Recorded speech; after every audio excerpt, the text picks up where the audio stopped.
Mistakes. I've made a few, more than a few. I've made a lot of mistakes. Made a bunch of mistakes even today. It's a common theme. My earpiece is falling out. There's a mistake, maybe. So, welcome back to the Struggle Sessions. I'm your host, Robert Barrett. I want to talk about mistakes. If you've been watching my recent videos, focusing on presentations as I'm trying to help you guys present better, mostly for internship presentations, college admissions. If you watch these videos or if you've been a part of this process yourself, the people who are critiquing you, it might feel like, oh wow, I'm being told too many crutch words, too many ums, too many likes. My slide design isn't right. The entire presentation is a snooze fest. It's a snooze cruise, as I like to call it. I can't even speak today. We all make mistakes. Reminds me of one of my favorite quotes. My background is physics, and I've been teaching physics for over 2 decades now. And the same thing, I've been teaching presentation skills for that long as well. And there's a great quote by Niels Bohr, a very famous physicist. Talks about being an expert. An expert is a man who has made all the mistakes possible in a very narrow field. Boy, I don't know about you, but that is my way of learning. I'm always making mistakes. You guys, even today, I had a bit of a plumbing issue with my pool, and it was a bit of a nightmare. And I went out there, and I just went to the hardware store and tried to find some kind of coupling, and it's some metal, and I don't know if you can see that. There's some cuts on my fingers. Boy, I was rushing the job, trying to get this leak to go away, and I should have had gloves on. I thought, know what? I'm just going to go for it. I'm just going to put this on. I was cutting my hands up left and right. There's blood all over. Oh, what a disaster. Such a simple thing. And now I'm going to have to deal with these cuts on my fingers for a few days. Mistakes. I think mistakes, if you're not making mistakes, you're probably not pushing yourself hard enough in your life. You're probably playing it a little bit safe, but if you want to expand yourself and grow, it's not always a linear process. So you're going to make mistakes. I think the big thing is, how do you reflect upon those? Do you ruminate? I like to ruminate. That's a part of me. Or do you use this as a process to grow? I reflect back on my early days of teaching physics, those first couple of years. It's a story I tell my students because I work with a lot of really high performers, students that go on to great schools, Ivy Leagues, etc., great engineering schools, MIT, Caltech, etc., etc., etc. And, we talk about how to deal with the stress of that, putting yourself in that place of trying to achieve. And often those high achievers, you have in your mind what an old friend of mine, he was a psychologist and therapist, he called it the shitty committee.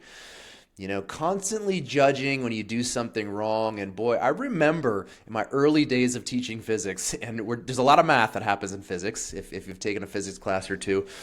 And one of the notorious mistakes that everyone makes is minus sign errors. I talk about minus sign nightmares I would have. I remember those early days. I would make a minus sign mistake in some kind of derivation on the whiteboard. And I kid you not, I would ruminate over that for like a week. I just would be so hard on myself thinking, how could you do that? You're misleading your students. You can't make these mistakes. You need to prepare more, etc. It's funny.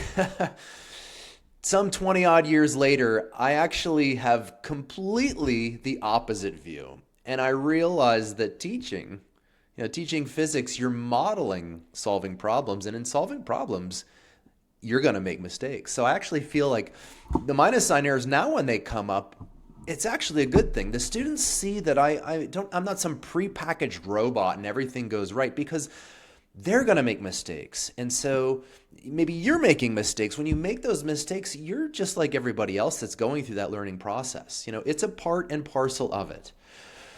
And so now I actually highlight those minus sign errors, those mistakes I make.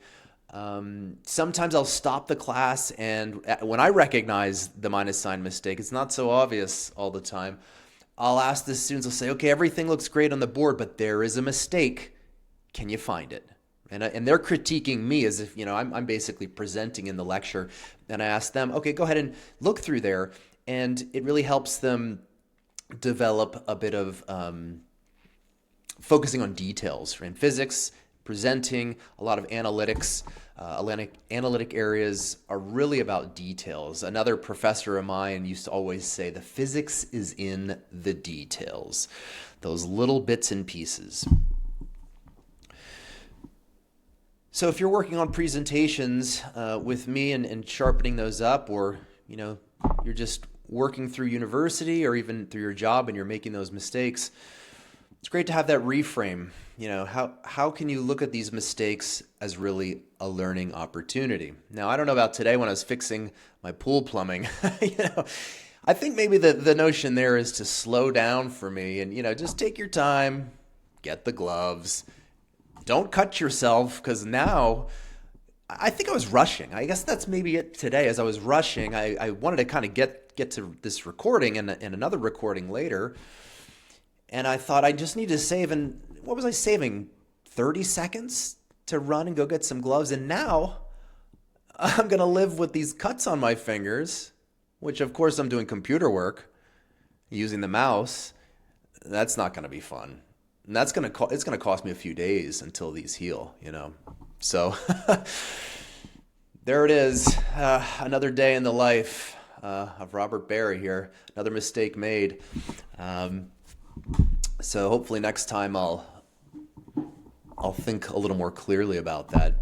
I think as we go through life, the process of these mistakes, you're going to keep making mistakes, but maybe within a particular area, particular field, whatever you're working on, you maybe make fewer mistakes. Maybe the time interval between mistakes gets larger and larger. Oftentimes in a particular area of discipline, maybe in your workplace, you stop making so many mistakes, but maybe in other areas of life, you're still making mistakes. And, I could go on and on. I probably will at some point, telling you guys about all sorts of areas of life where I have made mistakes. Not just in the workplace, not just with math. Of course, abstract math, I think no one's crying me a river here. Oh boy, you made a minus sign error. Big deal. What about relationship mistakes? Yeah, those are big ones, and I've had many of those too. So I think it's just more the notion of, as we start to think about and reframe mistakes in one area of our lives, we can carry that over to other areas of our lives. And I definitely believe in the framework. It's kind of a Jungian framework. The ideas of Carl Jung is to look at your life as a narrative. So you can almost think of each mistake as this learning opportunity going forward. Maybe life is creating this mistake for you to learn and to grow, right? Again, we're getting back to that expanding on yourself. And if you're really doing this in a big way, you're going to stumble along the way. I hope this short video on mistakes helps you feel a little bit better as you might be preparing presentations, interacting with friends and family, or just, you guys living life. We're all out here trying to move forward, trying to do the best we can, but mistakes, embrace them. They're going to happen, and you can learn from them. All right, you guys, Robert Baer here signing off. I'll see you guys next time.